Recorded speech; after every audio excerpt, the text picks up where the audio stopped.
አቤቱ አድነኝ፣ ደግ ሰው አልቋልና ከሰው ልጆችም መተማመን ጎድሏልና። እርስ በርሳቸው ከንቱ ነገርን ይናገራሉ፣ በሽንገላ ከንፈር ሁለት ልብ ሆነው ይናገራሉ።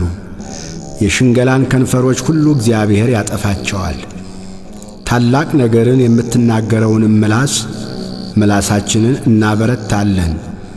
ከንፈራችን የእኛ ነው፣ ጌታችን ማን ነው የሚሉትን ስለ ድሆች መከራ፣ ስለ ችግረኞች ጩኸት እግዚአብሔር አሁን እነሳለሁ ይላል። መድኃኒትን አደርጋለሁ፣ በላዩም እገልጣለሁ። በምድር ላይ እንደተፈተነ 7 ጊዜ እንደተጣራ ብር የእግዚአብሔር ቃላት የነጹ ቃላት ናቸው። አቤቱ አንተ ጠብቀን፣ ከዚህችም ትውልድ ለዘላለም ታደገን። በሰው ልጆች ዘንድ ምናምንቴ ከፍ ከፍ ባለ ጊዜ ክፉዎች በዙሪያው ሁሉ ይመላለሳሉ።